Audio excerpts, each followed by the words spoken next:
Look at the absolutely clear view of Metro Manila. How about the river? From our window. So nice.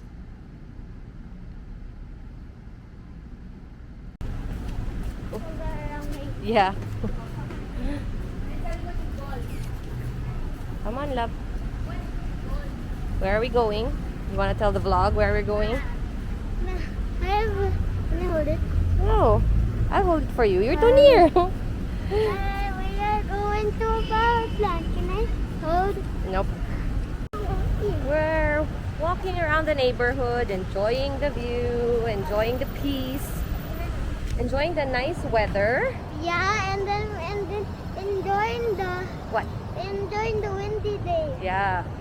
And then there's a butterfly. It's gonna climb up. This is the butterfly Max saw. Max, it's not a butterfly. Well, it could be. Yeah, it could be a butterfly. Sky's the limit to your imagination, yes. Oh, it's Rockwell. What is Rockwell? I think there's an event now at Rockwell. Not sure, but let's see.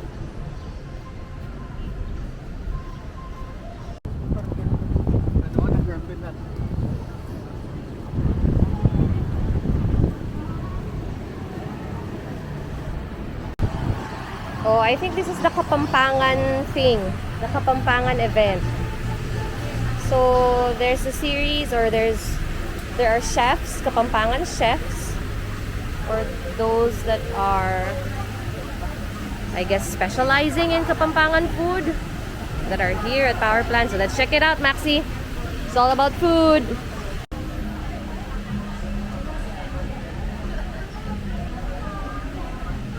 Let's go inside.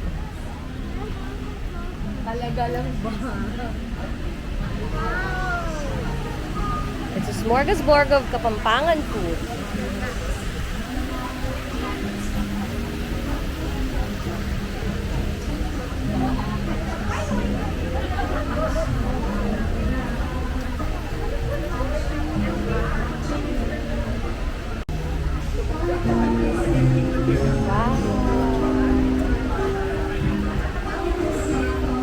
I wasn't sure if this is Kapampangan. I thought it was Bisaya. Humba. Oh, kalderetang baka. Oh my gosh, that looks so yummy.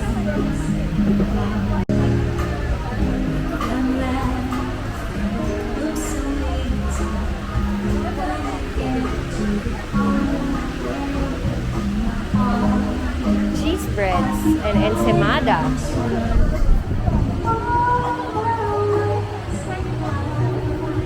Kalderetang kambing. Yum! Chef Sao. Oh yeah, this is a newly opened restaurant, Sao Sao, right at, I think, somewhere in, just outside of Power Plant. Near Poblacion. Yum!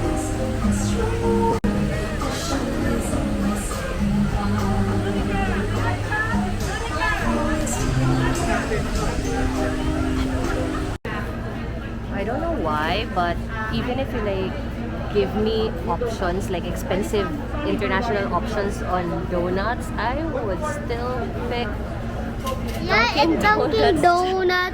in a heartbeat. Choco butternut. I know, what's your favorite? Dunkin' Donut pa rin. Hirap. Kahit na merong Chico, merong Krispy Kreme, and all these fancy schmancy donuts, still end up choosing this.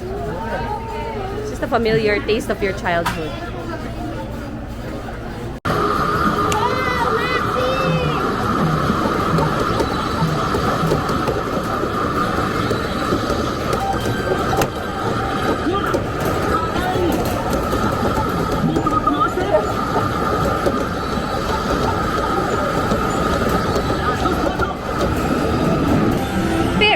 Good job!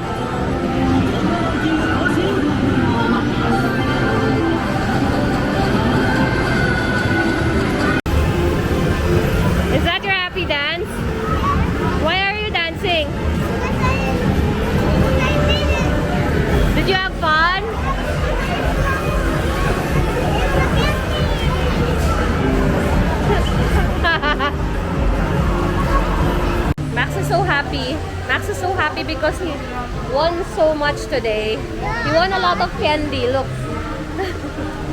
Now it's time to have dinner. And we'll check out the Kapampangan Fair over here at Power Plant. So nice.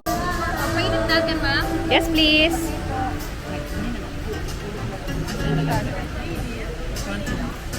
Naka-on po.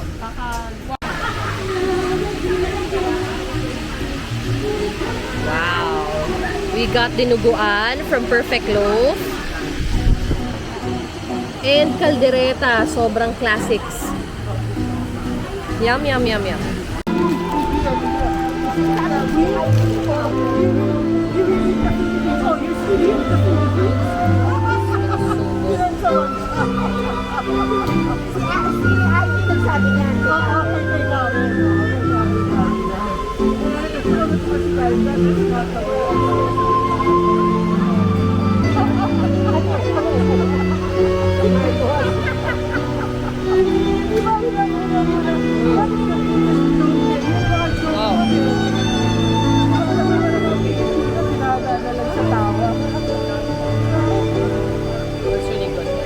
What is that?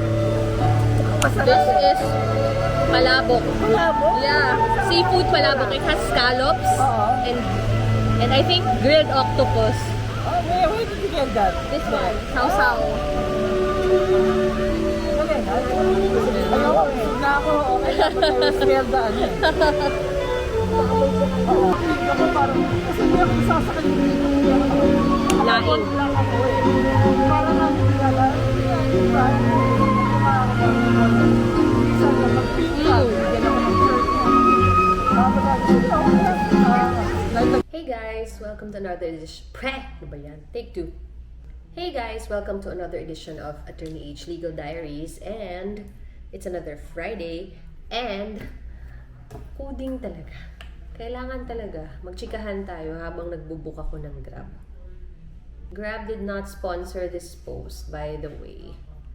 If you haven't yet, please like and subscribe to this channel for a lot of other chikahans, not just about law, but also about, you know, mommy life, and about the practice, and about, ano pa ba, kahit ano, just basically anything and everything under the sun. Basically, that's my life and that's my practice. Yun na yun. That's all I got going for pala in my life. My family, my friends, my work, my practice. Actually, in relation to last week's vlog, so basically the world, the Philippines, the buzz about what happened with the security guard down at Mandaluyong at a certain mall where he got ran over by a private vehicle, an SUV owned by a private individual, and people are wondering, bakit ba hindi pa siya nakukulong? Kasi, some netizens or some people are saying na, oh, porke may kaya or what, ganyan, hindi pa siya nakukulong, whatever, ganyan. Maraming mga speculations about bakit hindi pa siya nakukulong, but I think what is quite clear about the situation is when the identity of the registered owner and possibly the driver of the vehicle were located, it's not in flagrante. When they were located and when they were identified, the crime was already done. And it's not a situation which warrants a, no pun intended, it's not a situation where it allows for a warrantless arrest anymore. Kasi basically, meron ng period of time that lapsed when natunton yung driver, yung identity ng driver of that motor vehicle that unfortunately ran over the poor security guard in the time of the commission of the offense or the crime. So, medyo may time period na nakalipas. Hindi na siya as if an officer or a private citizen hinabol yung tao at hinarang there. Iba yung situation yon. Siguro, kung hinabol ng anybody, like on that particular moment, somebody, a law enforcer or a private citizen went after the criminal and, you know, the perpetrator and effected a citizen's arrest or an arrest right then and there, then it would have been different. But in this case, the reality is the identity of the perpetrator in this incident, medyo matagal talaga. There's a considerable time. May time na naglapse from when nalaman kung sino yung registered owner and when the crime happened. So, in cases like that, inquest doesn't really apply, or warrantless arrests won't be validly effected.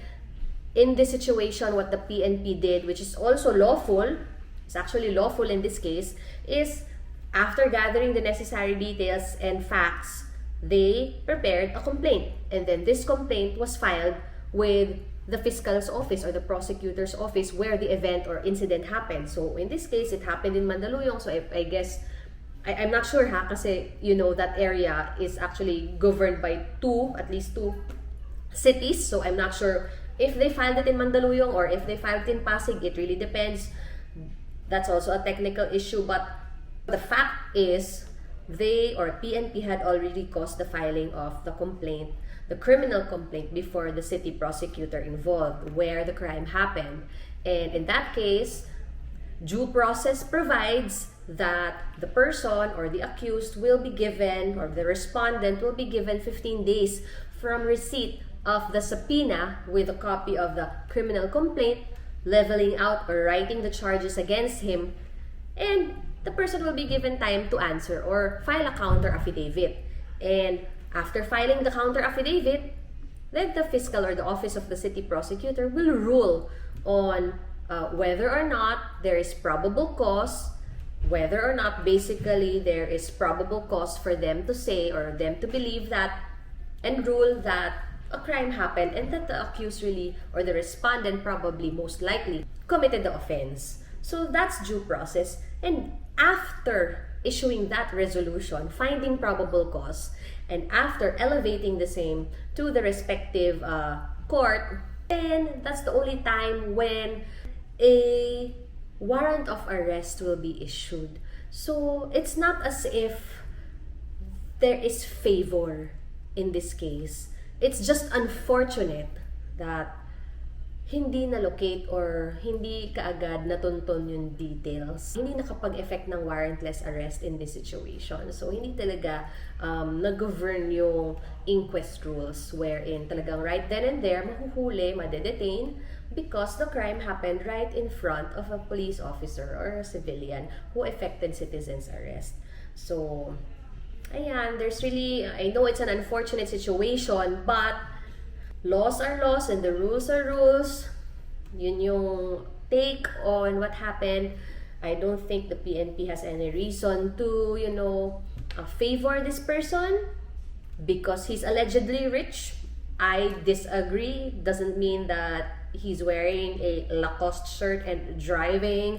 Hindi ibig sabihin nagdadrive siya ng RAV4, mayaman na siya, di ba? Hindi nga sa kanya ata yung sasakyan. Ewan ko, ulo ko. Nakakainis siya, yes. Talaga naman, di ba? Parang, ano ba? Pero, yun nga, there are rules to be followed. We're governed by a society governed by rules and we should follow it. Otherwise, we wouldn't be any different from, North Korea. So there, a brief one, my take on recent events. Too bad we didn't do a thing or a commentary about what happened with Johnny Depp and Amber Heard. But sige na lang, next time. Pag may mga mas juicy pa. Anyway, this has been Atty.H and I hope you learned a thing or two with me today while waiting again for Grab because it's a fine Friday night. I hope you guys are doing alright. I hope you are all safe, you're all healthy, and I hope you're all happy. This is me signing off. Bye.